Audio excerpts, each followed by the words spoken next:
أشهد أن لا إله إلا الله أشهد أن لا إله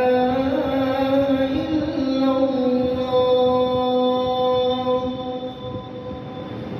أشهد أن محمدا رسول الله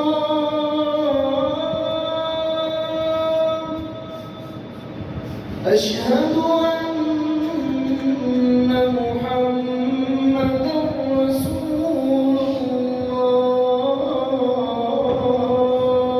الله حي على الصلاة حي على الصلاة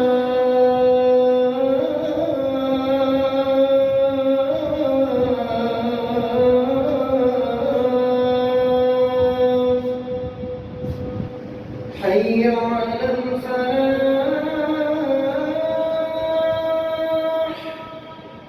حي على الفلاح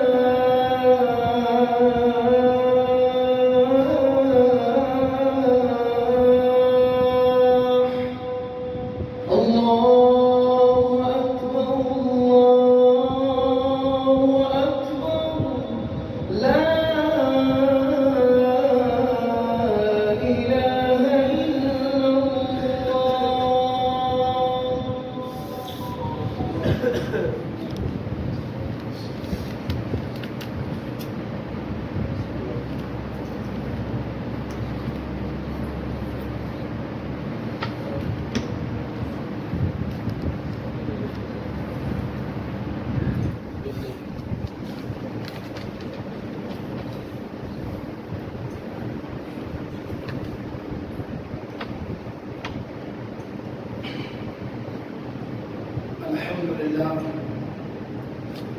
الحمد لله نحمده ونستعينه ونستغفره ونعوذ بالله من شرور أنفسنا ومن سيئات أعمالنا من يهده الله فلا مضل له ومن يضلل فلا هادي له ونشهد أن لا إله إلا الله وحده ونشهد أن سيدنا ومولانا محمدا عبده ورسوله أما بعد فإن خير الحديث كتاب الله وخير الهدي هدي محمد صلى الله عليه وسلم وشر الأمور محدثاتها وكل محدثة بدعة وكل بدعة ضلالة وكل ضلالة في النار اللهم صل على محمد وعلى آل محمد كما صليت على إبراهيم وعلى آل إبراهيم إنك حميد مجيد اللهم بارك على محمد وعلى آل محمد كما باركت على إبراهيم وعلى آل إبراهيم إنك حميد مجيد أعوذ بالله السميع العليم من الشيطان الرجيم من همزه ونفخه ونفثه بسم الله الرحمن الرحيم رضي الله عنهم ورضوا عنه ہر قسم کی تحمید و ستائش اللہ وحدہ لا شریک کی ذات کے لیے اور اللہ تعالیٰ کی حمد و ثنا کے بعد بے شمار لاتعداد انکے درود السلام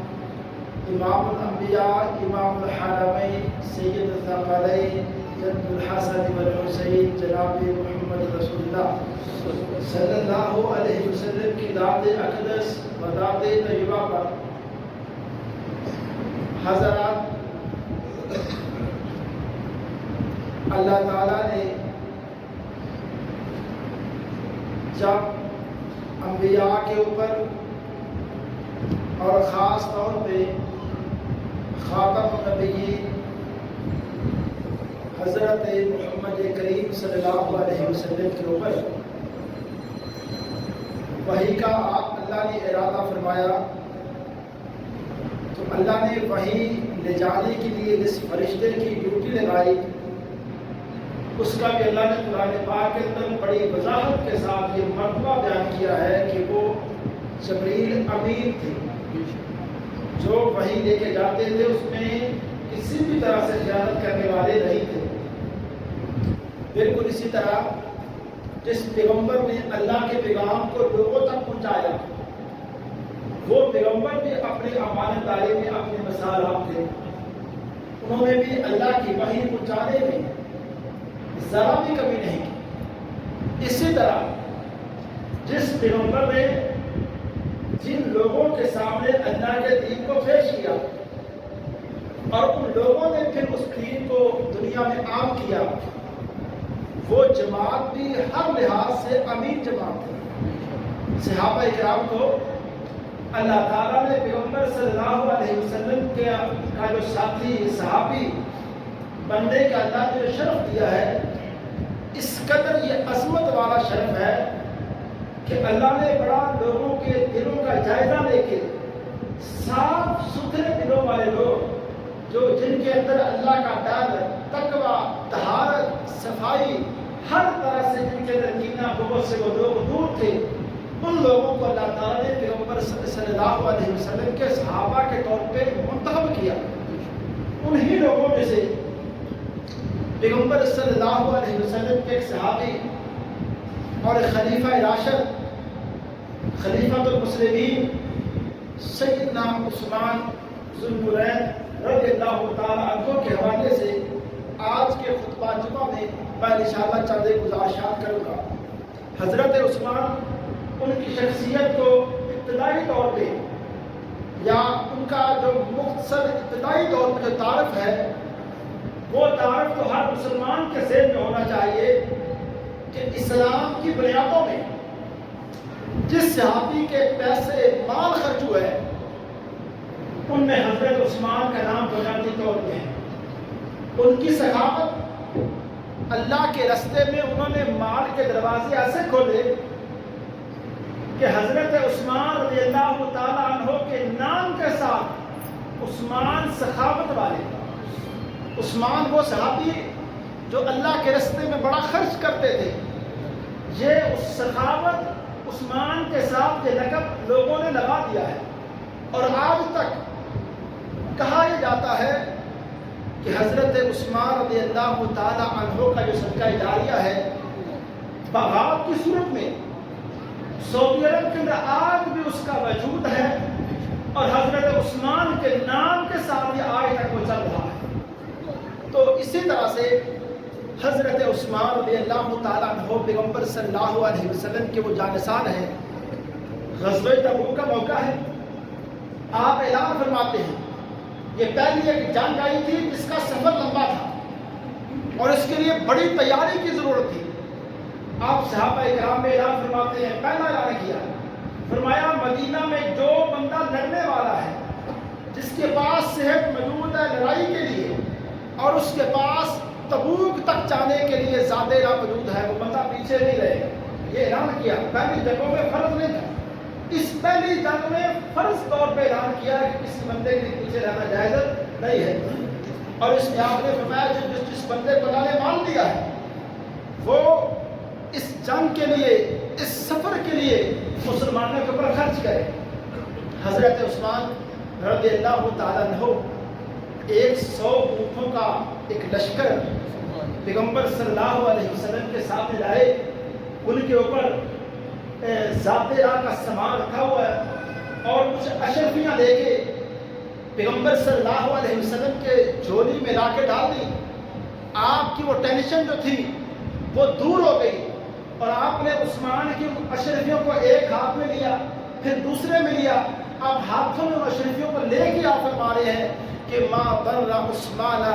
ما عمل بعد اليوم، کہ عثمان آج کے بعد کوئی بھی نیک عمل نہ کرے، عثمان کے یہ پچھلے اعمال اس کی نجات کے لیے کافی ہے۔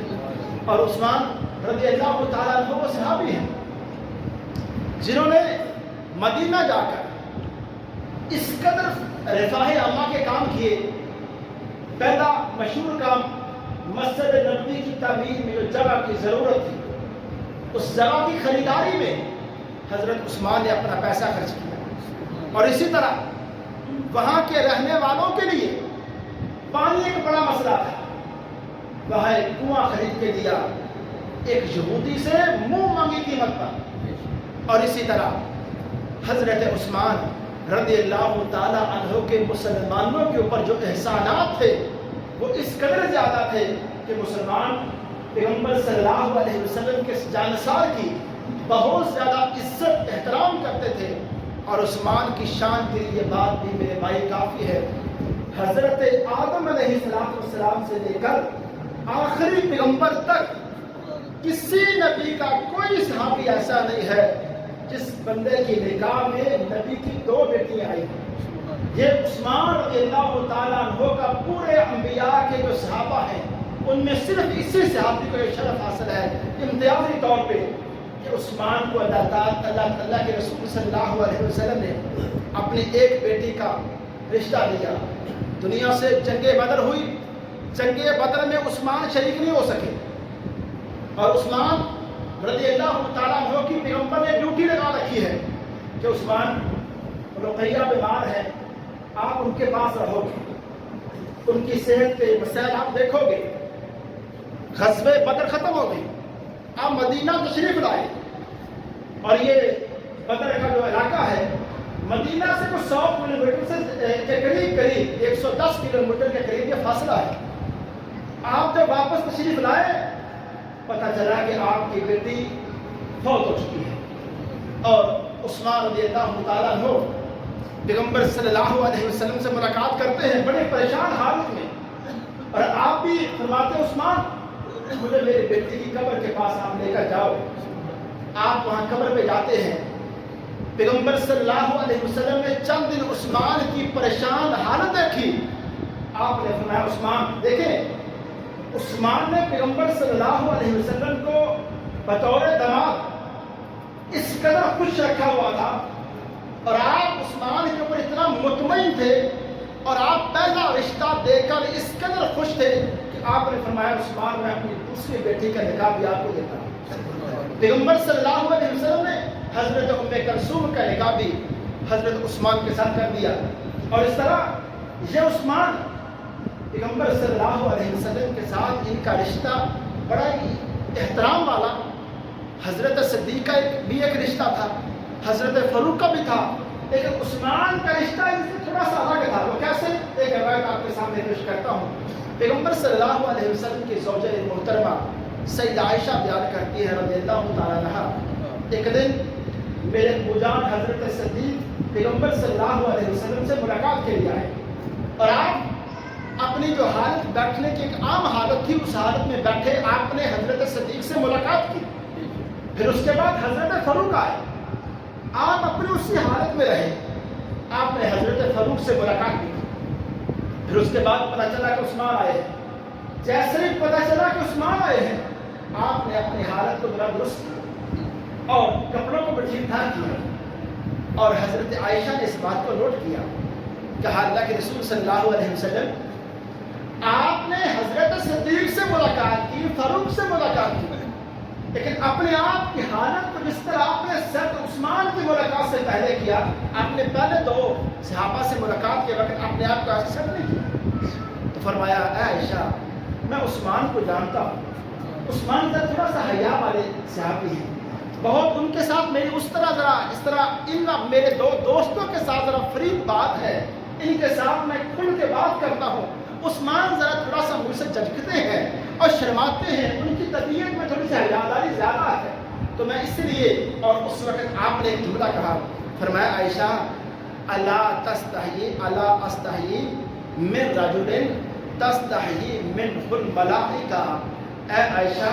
میں اس بندے سے حیا کیوں نہ کروں جس سے اللہ کے فرشتے بھی حیا کرتے ہیں۔ عثمان رضی اللہ تعالیٰ عنہ پیغمبر صلی اللہ علیہ وسلم کا وہ صحابی ہے جن کے بارے میں فرمایا پیغمبر نے لِكُلِّ نَبِيٍّ رَفِيقٌ وَرَفِيقِ عثمان یعنی فی الجنہ، کہ لوگوں جنت میں ہر نبی کو کچھ رفیق دیے جائیں گے، دوست دیے جائیں گے، اور جنت میں ان رفقاء میں خاص طور پہ جو رفیق مجھے دیا جائے گا وہ رفیق عثمان مجھے دیا جائے گا۔ میں یہاں اس بات کو وضاحت کے ساتھ سمجھانے کے لیے ایک بات عرض کرنا چاہوں گا۔ جنت میں پیغمبر صلی اللہ علیہ وسلم کی رفاقت یہ کوئی عام معاملہ نہیں ہے۔ ایک صحابی پیغمبر صلی اللہ علیہ وسلم کی بہت زیادہ خدمت کرتے تھے، ان کی خدمت کا عالم یہ تھا کہ وہ آپ کے گھر کے ذرا قریب رہتے، اس لیے سے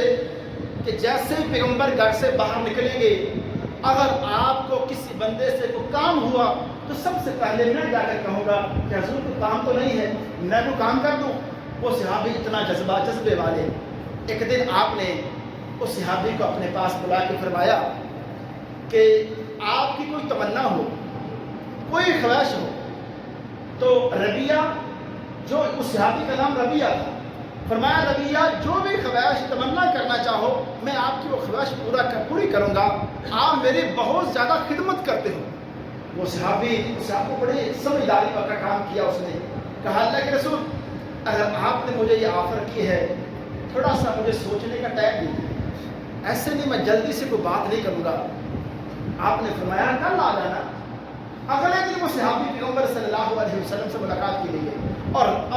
وہ رات گھر جا کر سوچتے کیا رہے، اپنے آپ سے پہلا سوال کیا، کہا میں پیغمبر سے فلاں بات مانگوں، تو پھر اپنے آپ کو جواب دیا، کہا وہ بات اگر تیرے مقدر میں ہے ربیہ تو تجھے مانگے بغیر بھی ملے گا، تو یہ بات پیغمبر سے کیوں مانگے گا؟ کہا وہ والا جائیداد۔ فرمایا ربیہ دنیا کی کوئی چیز پیغمبر سے نہ مانگ، جو اللہ نے تیرے مقدر میں دنیا رکھی ہے وہ بالآخر تجھے مل کر رہے گی۔ عثمان آخرت کے حوالے سے ربیہ آخرت کے حوالے سے کوئی سوال کر، ربیہ اگلے دن پیغمبر صلی اللہ علیہ وسلم کے پاس آتے ہیں، کہتے ہیں اللہ کے رسول میں نے بڑا سوچا ہے، بڑا غور کیا ہے، تو میں آپ سے مطالبہ حضور یہی کرتا ہوں کہ میں آپ سے مطالبہ کرتا ہوں کہ میرے لیے جنت کا سوال اللہ سے کریں، اور ساتھ اللہ سے یہ بھی دعا کریں کہ مجھے جنت ملے اور آپ کی رفاقت ملے، آپ کی ہمسائیگی ملے۔ آپ نے جب یہ بڑی حیران کر دینے والا مطالبہ سنا، فرمایا ربیہ بڑے سمجھدار ہو، یہ سمجھداری والا مشورہ آپ کو دیا کس نے ہے؟ کہا اللہ کے رسول کسی نے مشورہ نہیں دیا، اپنے معاملے پر جا کے خود غور کیا ہے اور اپنے آپ کو خود جا کے ساری باتیں سمجھائی ہیں، تو مجھے کسی نے مشورہ نہیں دیا۔ فرمایا ربیہ تجھے بہت بڑی بات مانگ لی ہے، اس کے لیے پھر آپ کو ایک کام کرنا پڑے گا، ربیہ اللہ کے سامنے زیادہ سے زیادہ سجدے کیا کرو۔ وہ سجدے جب نفل نماز زیادہ کرو گے، روز قیامت میں جب اللہ کے ہاں تیری سفارش کروں گا، ساتھ تیری یہ عبادت بھی ہوگی، اللہ تعالیٰ تیری اس خواہش کو بھی پورا فرما دیں گے۔ دیکھیں ربیہ کو جو چیز مطالبات کے ذریعے مل رہی ہے، پیغمبر عثمان کو ویسے اعلان کر رہے ہیں کہ عثمان آپ جنت میں میرے خاص رفقا کے اندر ہوں گے۔ اے میرے بھائیوں، ایک بات مجھے اور آپ اچھی طرح اپنے آپ کو ہم سمجھا لیں کہ صحابہ کرام پیغمبر صلی اللہ علیہ وسلم کے وہ جانثار لوگ ہیں، دین اسلام کی وہ خدمت کرنے والے لوگ ہیں کہ آج ہم میں سے کوئی بندہ صحابہ کرام کے حوالے سے، کسی صحابی کے حوالے سے ہمارے دلوں میں کوئی ایسا اعتراض، کوئی ایسی بات جو ہم صحابہ کرام کے اوپر اعتراضات اٹھانے والے بنے، پہلے ہم اپنے آپ کا جائزہ تو لیں، کیا ہمارا تقویٰ، کیا ہماری طہارت، حلال و حرام میں ہمارا فرق کیا اس لیول کا ہے کہ ہم صحابہ کرام کے اوپر سوال اٹھا سکتے ہیں؟ کیا کسی بھی طرح سے ہماری عملی زندگی، ہماری علمی زندگی اور ہماری تقویٰ طہارت کے جو انداز ہیں، ہم اس پوزیشن میں نہیں ہیں میرے بھائی کہ ہم صحابہ کرام کے اوپر اعتراضات اٹھا سکیں، ان سے ہم سوال کر سکیں۔ اس لیے صحابہ کرام کی محبت، ان کا احترام ہمارے ایمان کا حصہ ہے۔ اسی طرح حضرت عثمان رضی اللہ تعالیٰ عنہ وہ پیارے صحابی ہیں۔ ایک دن آپ حضرت عثمان جا رہے ہیں اور صحابہ کرام کی مجلس لگی ہے،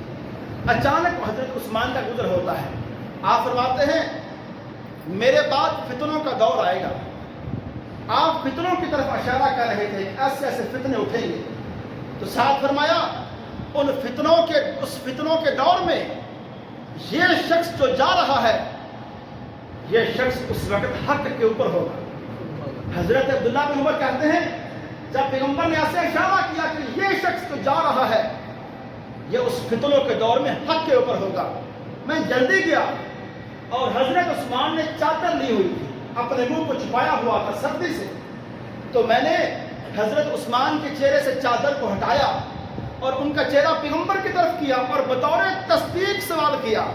کہ حضور ذرا آپ دیکھیے آپ انہی کا تذکرہ کر رہے ہیں. فرمایا ہاں عبداللہ میں عثمان کا ہی ذکر کر رہا ہوں کہ ایک فتنوں کا دور آئے گا. اور آپ نے فرمایا عثمان اس فتنوں کے دور میں جو خلافت کی قمیص جو تاج آپ کو پہنایا جائے گا, عثمان لوگ جو مرضی کر لیں آپ کے خلاف سازشیں کر لیں, عثمان وہ خلافت کی قمیص آپ نے اتارنی نہیں ہے, وہ قمیص اللہ نے آپ کو پہنائی ہے. اس لیے عثمان رضی اللہ تعالیٰ عنہ کا جو دور آتا ہے خلافت کا دور جیسے ہی شروع ہوتا ہے 12 سالہ یہ دور, اس دور میں حضرت عثمان نے جو اسلام کی حدود ہیں اس کو اس قدر وسیع کیا اور اس قدر وسیع علاقوں تک اسلام کی تبلیغ اور اسلام کا نام گیا. اور حضرت امام حسن بصری ایک بہت بڑے امام ہیں, انہوں نے صحابہ کرام کو دیکھا ہے. میں صرف ان کا تعارف ان لفظوں میں کروا دوں کہ لوگوں نے امام بخاری جن سے مسلمان واقف ہیں, لوگوں نے امام بخاری کی عظمت کو ایسے بیان کیا ہے, کہا ہے کہ اے لوگوں اگر امام بخاری حسن بصری کے دور میں ہوتے تو امام بخاری کے حسن بصری کے لیول یہ بھی اختیار کرتے, ان کا مقام بھی حسن بصری جیسا ہوتا. صحابہ کرام کو بہت سے صحابہ کرام کو امام حسن بصری نے دیکھا ہے, کہتے ہیں میں نے وہ دور دیکھا عثمان کا. عثمان کے دور میں صبح اعلان ہوتا کہ اے لوگوں جن کا وظیفہ ہے, جن کی تنخواہ ہے, آج ان کی وہ تنخواہ کی تاریخ ہے, آ کے وہ لے جائیں. آج غریب مسلمانوں کے لیے کپڑے آئے ہیں, آ کے مدینہ کے لوگ ارد گرد کے لوگ وہ آ کے لے جائیں. حضرت عثمان نے اس قدر یہ سیٹ اپ ایک بنا کے لیا کہ لیکن عثمان رضی اللہ تعالیٰ عنہ کی طبیعت میں جو نرمی تھی بعض لوگوں نے اس کا ایک نجائز فائدہ اٹھایا اور حضرت عثمان رضی اللہ تعالیٰ عنہ کی جو شہادت ہے وہ اس قدر مظلومانہ طریقے سے کی گئی کہ مدینہ میں جب یہ حملہ کیا گیا, مصر سے چند جو لوگ آئے تھے جن کا حضرت عثمان سے اختلاف ہوا تھا, وہ اختلاف اس قدر انہوں نے بڑھایا کہ مدینہ کو انہوں نے اپنے کنٹرول میں لیا. اب یہاں ایک سوال لوگوں کے ذہنوں میں پیدا ہوتا ہے کہ ایسا کیا تھا, مدینہ مسلمانوں کا دارالخلافہ اور اس میں مسلمانوں کی جو حکومت کی جو رٹ تھی کیا وہ اس قدر کمزور تھی کہ باہر سے لوگ آ کے مدینہ کو کنٹرول کر چکے تھے اور ان کا کنٹرول اس قدر بڑھ چکا تھا کہ مسجد نبوی کا مسلح بھی ان کے کنٹرول میں آ گیا تھا. اور حضرت عثمان سے صحابہ کرام نے سوال کیا کہ امیر المومنین جو لوگ آپ کے خلاف بغاوت کر رہے ہیں وہ لوگ مسلوں پہ کھڑے ہو کے نمازیں نہیں پڑھا رہے ہیں, تو کیا ان کے پیچھے میں نمازیں پڑھیں؟ یہ بخاری شریف کے الفاظ ہیں کہ حضرت عثمان نے کہا کہ آپ لوگ فتنہ کھڑا نہ کریں, مدینہ کے اندر آپ امن کو بحال رکھیں. حضرت عثمان کی دراصل اس میں ساری کی ساری جو پلاننگ تھی عثمان کی, وہ مدینہ شہر کو پرامن رکھنا چاہتے تھے, اس میں خون ریزی نہیں چاہتے تھے. اس میں کوئی شک نہیں کہ مدینہ میں ان ظالموں نے خاص ان دنوں کا انتخاب کیا تھا جن دنوں میں مسلمانوں کی بڑی تعداد باہر جہاد کے لیے, یہ دور تھا, یہ ایسا وقت تھا کہ مسلمانوں کے نوجوان لوگ اکثر کئی ایک مہمات کے اوپر جہاد کے لیے جاتے تھے تو کم لوگ مدینہ میں رہتے تھے. تو حضرت علی رضی اللہ تعالیٰ عنہ جو بڑے بڑے لوگ مجلس شورا کا حصہ ہوتے, اکثر وہ لوگ جہاد پر نہیں جاتے تھے. جب بھی کوئی مشورہ ہوتا, کوئی مسئلہ پیش آتا, حضرت فاروق کا دور بھی ایسے تھا, حضرت عثمان کا دور بھی ایسا تھا, فوراً مجلس شورا کو بلا کے مشورہ کر لیتے. اب اس موقع پہ حضرت علی صاحب نے آئے رضی اللہ تعالیٰ عنہ, انہوں نے کہا امیر اگر آپ حکم دیں ان سارے لوگوں کو ہم کنٹرول کر سکتے ہیں, لیکن اصل میں مسئلہ یہ تھا کہ صحابہ کرام کو یہ وہم ہی نہیں تھا یہ ظالم اس حد تک چلے جائیں گے خلیفہ کو شہید ہی کر دیں گے۔ صحابہ کرام کو اس بات کا اندازہ ہی نہیں تھا کہ یہ ظالم اس ظلم میں اس حد تک چلے جائیں گے، یہ فتنہ اس قدر بڑھا دیں گے۔ اب کیا ہوتا ہے، عثمان رضی اللہ تعالیٰ عنہ کو چند دنوں کے لیے مسجد نبوی کا دروازہ ان کے لیے بند کر دیا جاتا ہے، وہ اپنے گھر کے اندر محصور کر دیے جاتے ہیں، نظر بند کر دیے جاتے ہیں۔ جب یہ حالات آتے ہیں اس وقت حضرت علی رضی اللہ تعالیٰ عنہ دوبارہ ملاقات کے لیے آئے، اور خاص طور پہ حضرت حسن رضی اللہ تعالیٰ عنہ کی بطور ڈیوٹی لگا دی گئی کہ حسن آپ اس وقت عثمان کے قریب قریب رہیں گے۔ لیکن جیسے ہی حضرت عثمان کو ان ساری باتوں کا پتہ چلتا ہے، آپ فرماتے ہیں بھتیجے آپ نے حسن کے لیے یہ لفظ بولا کہ علی میرے بھائی ہیں اور حسن آپ میرے بھتیجے ہو۔ کہا ہے بھتیجے آپ کو یہ سارے ٹینشن لینے کی ضرورت نہیں ہے، اور حضرت عثمان کو بھی اس بات کا اندازہ نہیں تھا کہ یہ فتنہ اس قدر بڑھے گا، اور کہا کہ اے لوگوں مدینے میں آپ امن سے رہو، آپ ان لوگوں کو جو مطالبات کرنے ہیں مجھ سے کرنے دو، آپ ان کا ساتھ نہ دو، جو فتنہ یہ برپا کر رہے ہیں بس آپ اس فتنے کا شکار نہ ہو۔ تو ان لوگوں کو کیونکہ وہ دیکھیں آج بھی میرے بھائی لوگ ان سارے فتنوں کا شکار ہو جاتے ہیں۔ میں یہاں بڑی وضاحت سے بات کرنا چاہوں گا، سر پہ ٹوپی، سفید داڑھی، ایک بندہ جب دیکھتا ہے تو سادہ سا مفہوم یہ بنا لیتا ہے کہ یہ کوئی شیخ الحدیث ہے، یہ کوئی بڑے عالم ہے، یہ جو علم بیان کریں گے وہ سارا اسلام ہوگا، وہ حق بات ہوگی۔ نہ میرے بھائی، آپ ہم سب کی اتنی ذمہ داری بنتی ہے کہ جو اسلام کے متفقہ عقائد ہیں بچپن کے اندر ہم اپنے بچوں کو یاد کروا دیں اور خود بھی ان متفقہ عقائد کو سمجھ لیں۔ میں یہاں بڑی کھل کے بات کہنا چاہوں گا کہ جیسے یہ فتنوں کا دور شروع ہوا، محدثین نے، ہمارے اس وقت کے بڑے علماء نے سب سے پہلا بنیادی کام یہ کیا کہ اپنے مسلمانوں کے متفقہ عقائد کو اس وقت نوٹ کر لیا اور اس سے یہ ریکارڈ محفوظ کر لیا کہ جب بھی مسلمانوں کے دور میں فتنے برپا ہوں اور طرح طرح کے لوگ سامنے آئیں تو یہ جو متفقہ عقائد ہیں جو مختلف محدثین علماء نے جمع کیے ہیں اور اس پر ان سب کی مشاورت ہوئی ہے، یہ عقائد کبھی بھی مسلمان ان سے الگ نہ ہو۔ مسلمان جو مرضی نام لے کے آئے، وہ اہل سنت کا نام لے، وہ اہل حدیث کا نام لے، وہ کوئی نام لے کے سامنے آئے، لیکن جب ان متفقہ عقائد کے خلاف کوئی اپنا عقیدہ لے کر آئیں گے اس وقت لوگ یہ سمجھیں کہ یہ لوگ کتاب و سنت کی بات کرنے والے نہیں ہیں، وہ کتنی خوبصورت پگڑی باندھنے والے ہوں، وہ کتنی سفید خوبصورت داڑھی رکھنے والے ہوں، وہ ان کا چہرہ لگتا ہو کہ شاید یہ عالم ہے، یہ اسلام کا لمبردار ہے۔ نہ میرے بھائی، جو دیکھے نا ایک بندہ ہمیں یہ سمجھائے، اس کی گفتگو سے ہمیں یہ بات سمجھ آئے کہ صحابہ کرام اچھے لوگ نہیں تھے، ہم فوراً سمجھ جائیں اس کی دستار سے ہم مرغوب ہونے والے نہیں ہیں۔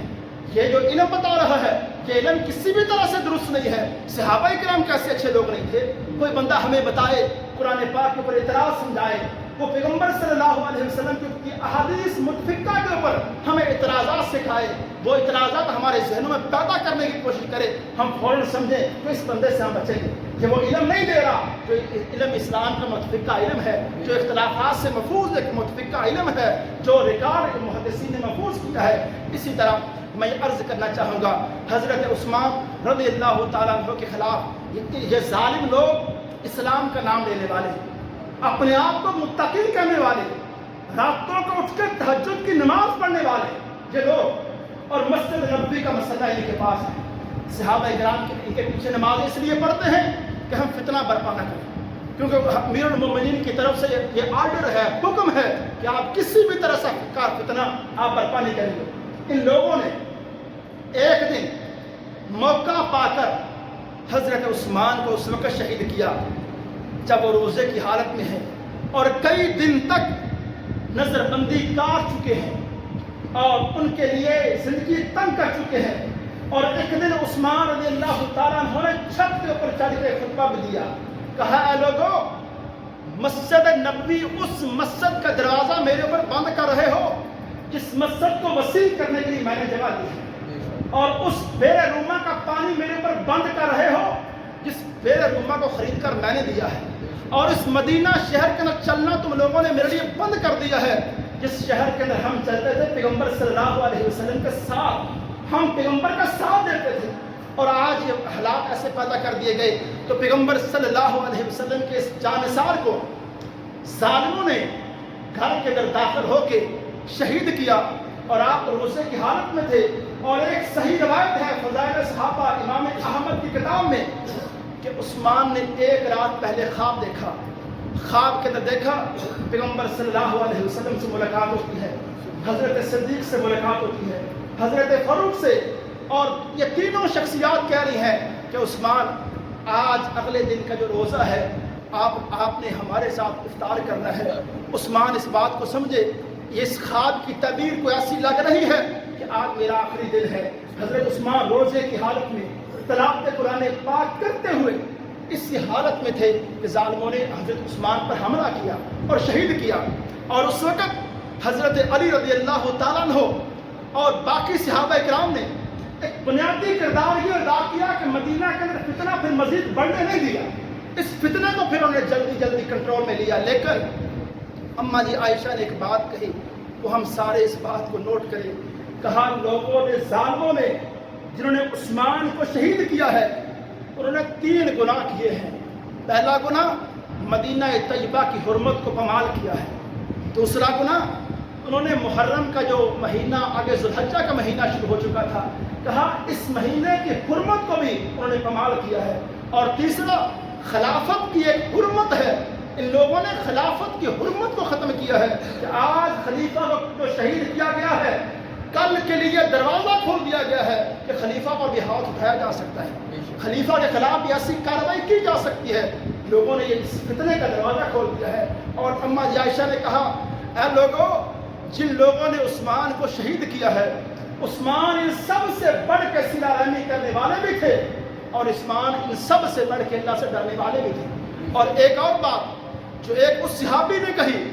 جو مدینہ میں سب سے پہلے مسلمان ہونے والے صحابی حضرت عبداللہ بن سلام، یہودیوں کے بڑے عالم، جب مدینہ میں پیغمبر صلی اللہ علیہ وسلم کی پہلی زیارت کرتے ہیں، جب آپ کی آمد ہوتی ہے مدینہ میں، عبداللہ بن سلام کا پہلی مرتبہ پیغمبر کا چہرہ دیکھتے ہیں تو کہتے ہیں اس چہرے کو دیکھا ہے میں نے، اور اپنی کتابوں میں نے اس پیغمبر کے بارے میں جتنی پیشن کو یہ پڑھی تھی ان سب کے مطابق یہ پیغمبر سچے ہیں، اور اس نے سب سے پہلے اسلام قبول کیا اور مسلمانوں میں پھر بڑا مقام حاصل کیا۔ اس عبداللہ بن سلام نے ایک بات کہی جب عثمان شہید کیے گئے، کہا ہے لوگوں تم نے عثمان کو شہید کر کے اس فتنے کا دروازہ کھولا ہے جو قیامت تک کے لیے یہ فتنے کا دروازہ بند نہیں کیا جائے گا۔ اور آج دیکھیں اسی اختلاف کو لے کے مسلمانوں کے اس قدر بڑے اختلاف ہیں کہ مسلمان ایک دوسرے کی جانیں لے رہے ہیں، مسلمان ایک مسلمان دوسرے کو قتل کرنا حق سمجھتا ہے اور اپنا جہاد سمجھتا ہے۔ اور اسی طرح سے ایک اور صحابی مسلمانوں پر یہ غم جو ان کے ذہنوں میں گمان میں نہیں تھا اس قدر زیادہ تھا۔ ایک صحابی ہے حضرت ابو حمید سعدی، بدر کی جنگ میں شریک ہوئے ہیں، بڑے عظمت والے صحابی ہیں۔ انہوں نے جب دیکھا کہ عثمان شہید کر دیے گئے ہیں،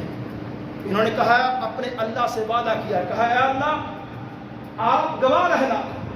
میں تیرے سے وعدہ کرتا ہوں جب تک زندہ رہوں گا میرے چہرے پہ کبھی مسکراہٹ نہیں آئے گی کہ عثمان ہمارے وہ دوست۔ عبداللہ بن مسعود نے کہا کہ جب عثمان امیر بنائے گئے تو عثمان سے بہتر شخص ہم میں نہیں تھا، تو وہ سب سے بہترین شخص تھے جو ہمارے خلیفہ بنائے گئے۔ اس لیے اے لوگوں آج اگر ہم عدالتیں لگا کے بیٹھ جائیں اور ہم خود قاضی جج بن جائیں کہ عثمان کے اندر یہ عیب تھا، نہ میرے بھائی، عثمان ہم سب سے بڑھ کے۔ اور آج کتنی عجیب بات ہے کہ ممبر کے اوپر ایک شخص کھڑے ہو کے مسلمانوں سے خطاب کرتے ہوئے عثمان کے ایمان کو اس کا دفاع کر رہے ہیں، اور آپ سب سے گزارش کی جا رہی ہے کہ عثمان مومن تھے، عثمان مسلمان تھے، عثمان پیغمبر صلی اللہ علیہ وسلم کے عظیم جانثار تھے۔ اے میرے بھائیوں، ہم سے غلطی ہو جاتی ہے، ہم گنہگار لوگ ہیں، لیکن یہ گناہ لے کے ہم پیغمبر کے سامنے نہ جائیں کہ اے پیغمبر ہم آپ کے جانثاروں کے خلاف تھے، ہم ان کے ایمان کے سوالات اٹھاتے تھے، ان کی امانت داری کے اوپر سوالات اٹھاتے تھے۔ ایسے گناہ لے کر ہم اللہ کے سامنے، پیغمبر صلی اللہ علیہ وسلم کے سامنے نہ جائیں۔ لوگوں، پیغمبر کا صحابی ہونا یہ ایسا شرف ہے، ایسا مقام ہے، 1000 سال کے سجدہ بھی ایک منٹ کا جو شرف ہے جو صحابیت کا اس کے برابر نہیں ہے. جس طرح نبوت کا مقام ہے یہ عبادات کے ذریعے حاصل نہیں کیا جا سکتا، اس طرح صحابیت کا مقام بھی عبادات کے ذریعے حاصل نہیں کیا جا سکتا. یہ اللہ کا خاص اس نے انتخاب تھا. اللہ نے جیسے نبوت کے لیے لوگوں کو چنا، ایسے صحابہ کی صحابیت کے لیے بھی اللہ نے خاص طور پہ لوگوں کا انتخاب کیا ہے. اور کسی بھی طرح سے اللہ کا انتخاب غلط نہیں ہو سکتا ہے. اللہ کے انتخاب کے اوپر اعتراضات نہیں کیے جا سکتے ہیں. وما علینا الا البلاغ.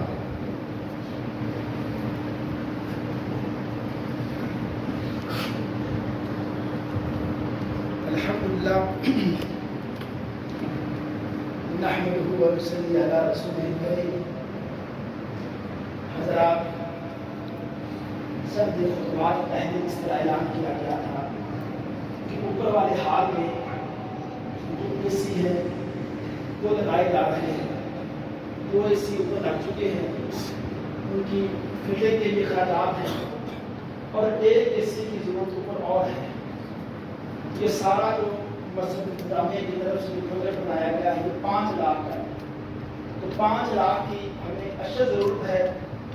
کہ اس میں آپ میں سے چند ایک بندے بھی یہ اعلان کر سکتے ہیں. میں اس طرح چندے کی اس طرح اپیل نہیں کر رہا. کچھ بندے مل گئے، یہ چودھری اقبال صاحب ہیں، ان کو بتا دیں. اور سامنے عثمان بھائی ہیں، ان کو بتا دیں کہ اس ماد میں ہمارا نام لکھ لیں، اتنا فنڈ ہے ہم دیں. اس میں ہمیں 5 لاکھ کی ضرورت ہے. تو گرمی شدید ہو چکی ہے، تو اس شدت سے پہلے ہم چاہتے ہیں کہ تیسرا اسی لگ جائے تاکہ اوپر والا حال بھی اس حال کی طرح وہ اس کے اندر بھی یہ ٹھنڈک والا یہ ماحول ہو. اور اوپر دروازہ بھی بند کرنا ہے. یہ 5 لاکھ روپے اس کی ہمیں جلد سے جلد ضرورت ہے. اس میں احباب چودھری اقبال صاحب ہیں، عثمان بھائی ہیں، ان کے ساتھ مل کے اسی طرح خواتین ہیں وہاں بھی صرف چودھری اقبال صاحبہ ہیں، تو خواتین ان سے مل لیں. تو جو اس بات میں اپنا فنڈ جمع کروانا چاہے تو ان سے آپ رابطہ کریں. اما بعد فإن خير الحديث كتاب الله وخير الهدي هدي محمد صلى الله عليه وسلم وشر الأمور محدثاتها وكل محدثة بدعة وكل بدعة ضلالة وكل ضلالة في النار. اللهم صل على محمد وعلى آل محمد كما صليت على إبراهيم وعلى آل إبراهيم إنك حميد مجيد. اللهم بارك على محمد وعلى آل محمد كما باركت على إبراهيم وعلى آل إبراهيم إنك حميد مجيد. ربنا آتنا في الدنيا حسنة وفي الآخرة حسنة وقنا عذاب النار. ربنا آتنا في الدنيا حسنة وفي الآخرة حسنة وقنا عذاب النار. اللهم اشف مرضانا ومرضى المسلمين. اللهم اشف مرضانا ومرضى المسلمين. اللهم أجرنا من النار. اللهم أجرنا من النار. اللهم إنا نسألك جنة الفردوس. اللهم إنا نسألك جنة الفردوس. سبحان ربك رب العزة عما يصفون وسلام على المرسلين والحمد لله رب العالمين.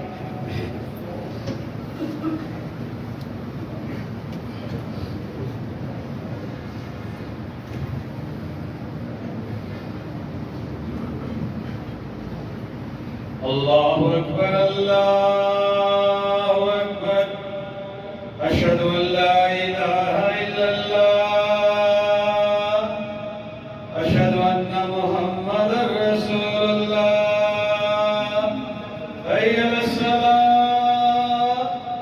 حی علی الفلاح. قد قامت الصلاۃ قد قامت الصلاۃ. اللہ اکبر اللہ اکبر. لا الہ الا اللہ.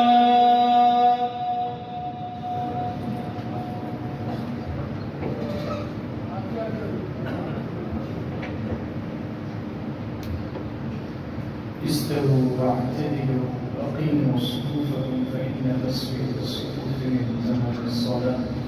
للجبر واليوم استوى في السماء اشتغل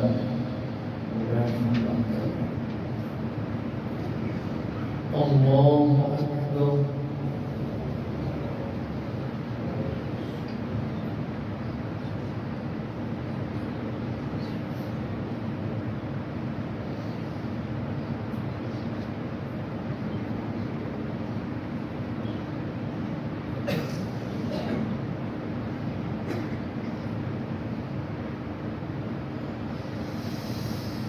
الحمد لله رب العالمين الرحمن الرحيم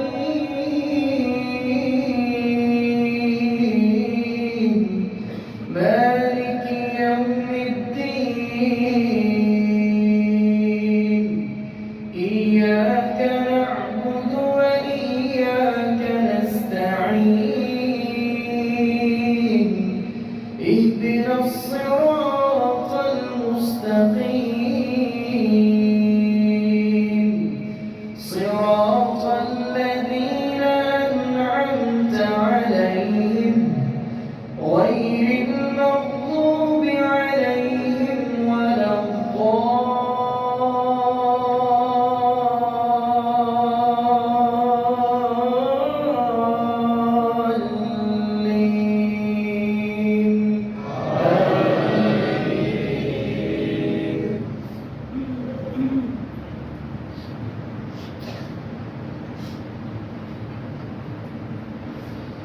جعل الله الكعبة البيت الحرام قياما للناس والشهر الحرام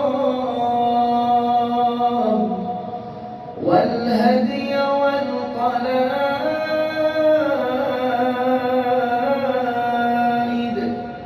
ذلك لتعلموا أن الله يعلم ما في السماوات وما في الأرض وأن الله بكل شيء عليم. اعلموا أن الله شديد العقاب وأن الله غفور رحيم. ما على الرسول إلا البلاغ والله يعلم ما تبدون وما تكتمون. قل لا يستوي الخبيث والطيب ولو أعجبك كثرة الخبيث فاتقوا الله يا أولي الألباب لعلكم تفلحون.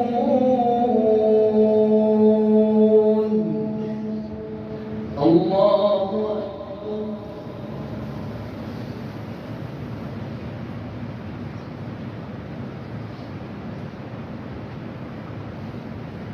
سمع الله لمن حمده. الله أكبر.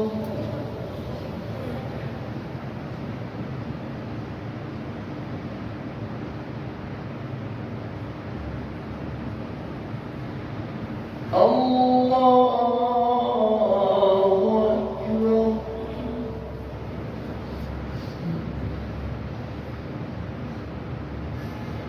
الله أكبر.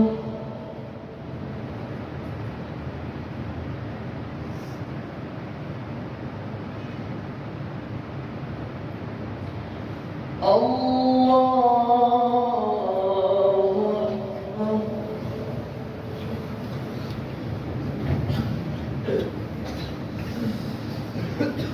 الحمد لله رب العالمين الرحمن الرحيم مالك يوم الدين إياك نعبد وإياك نستعين اهدنا الصراط المستقيم صراط الذين أنعمت عليهم غير المغضوب عليهم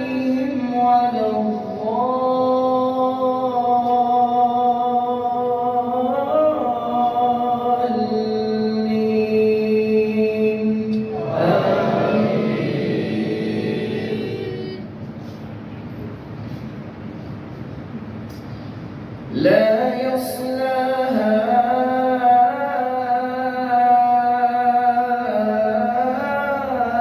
إلا الأشقى الذي كذب وتولى وسيجنبها الأتقى الذي يؤتي ماله يتزكى وما لأحد عنده من نعمة تجزى إلا ابتغاء وجه ربه الأعلى ولسوف يرضى. الله أكبر.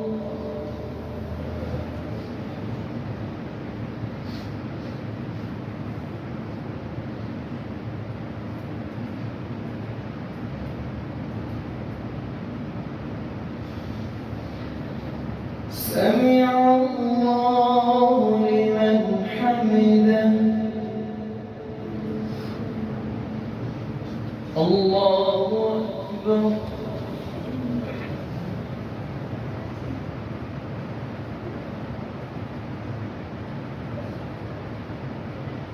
الله أكبر.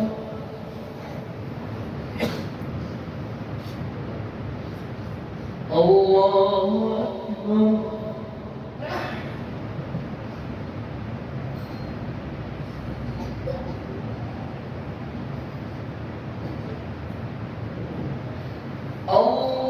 الله أكبر.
السلام